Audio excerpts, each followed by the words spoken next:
Kunjungan penting kenegaraan ke Ukraina dan Rusia kita bahas. Sebelumnya, kita melihat ke sebuah rapat penting dulu di Turki sebelum kita kembali ke diplomasi perjalanan politik ke Ukraina Rusia oleh pejabat negara. Rapat di Turki antara Ukraina dan Rusia minggu ini membahas grain, ada gandum sejumlah 22 juta ton di gudang pelabuhan Ukraina. Ukraina minta izin ke Rusia untuk bisa mengirimkan gandum tersebut, dikirim melalui Laut Hitam.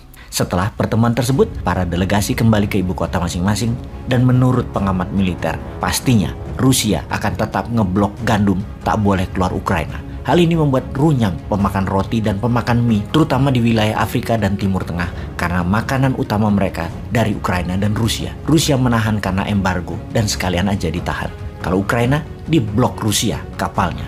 Di Indonesia per tahun kebutuhannya adalah 11 juta ton gandum. Dengan harga gandum meningkat tajam di dunia, juga ketiadaan stok murah, meminta ke Ukraina dan Rusia adalah strategi yang tepat. Oh ya, asal jangan dibilang misi perdamaian. Jangan loh ya, misi dagang itu jauh lebih keren. Kita semua pasti setuju. Jika kita sudah memakan mie, artinya di Indonesia nih ya, kita sudah makan. Karena dulu kalau belum makan nasi, itu belum dinamakan sudah makan. 21% manusia Indonesia punya pilihan di mana mie adalah makanan selain nasi. Roti belum menjadi makanan utama karena roti adalah makanan 5%-an penduduk Indonesia. Sudah makan roti itu sama dengan sudah makan tuh kira-kira baru 5%-an manusia. Ya makan sandwich, sarapan dengan roti dan lain sebagainya. Mereka penggemar mie atau roti keduanya berbahan gandum, di mana Indonesia impor 11 juta ton gandum per tahun. Saat ini gandum terbatas dan mahal. Maka sebagai kepala negara melobi Ukraina yang memiliki 22 juta ton gandum di pelabuhan dan Rusia punya lebih 50 ton di gudang adalah misi mulia. Yang ini harus dijelaskan sekali lagi kepada masyarakat bahwa waktu kunjungan ke Ukraina lebih kunjungan misi perdagangan, misi gandum. Karena kalau tidak, selain harga gandum akan meningkat karena stok terbatas, lebih parah lagi, stok tidak ada. Maka yang sepertiga lebih manusia Indonesia penggemar mie dan roti itu akan kecarian. Bagi Bosman, yang jahat adalah misi itu dikatakan sebagai misi untuk oligarki. Bayangkan, presiden kita dikatakan kaki tangan oligarki, itu jahat. Mengapa mereka mengatakan seperti itu? Karena gandum tersebut kebutuhan bahan bakunya oligarki, buat pabriknya oligarki. Ini sungguh jahat mengatakan presiden kita bekerja untuk oligarki, menjadi pelobi gandum Rusia dan Ukraina. Ini tuduhan yang jahat sekali. Pemimpin kita itu bekerja untuk rakyat. Jadi, kalaupun ada diskusi tentang gandum, ya pasti untuk rakyat. Juga untuk rakyat Ukraina daripada mubazir barang di gudang. Jadi kita Indonesia ke Ukraina lebih dulu, baru kelunuan ke Mas Putin agar kepungannya dilonggarkan, agar gandumnya bisa lewat.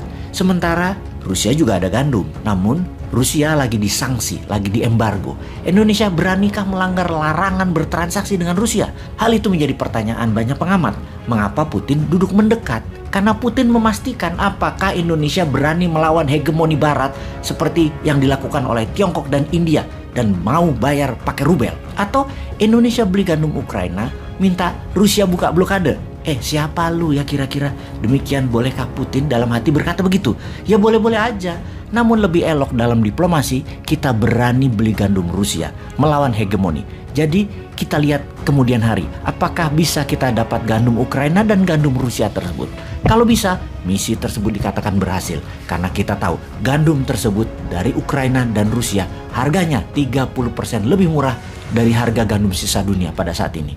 Kalau ternyata gandum tersebut tidak datang dari Ukraina atau dari Rusia, bukannya misi tersebut gagal, tetapi bersiap-siap harga mie instan naik 20%, harga roti-roti lainnya juga naik. Naik masih lebih mending kalau kosong atau nggak ada barang. Nah lu, kumaha eta? Lalu ada yang mengatakan misi tersebut misi perdamaian. Nah ini yang bikin kepala muter 7 keliling. Mendamaikan Rusia Ukraina. Apa alat tawar Indonesia ya?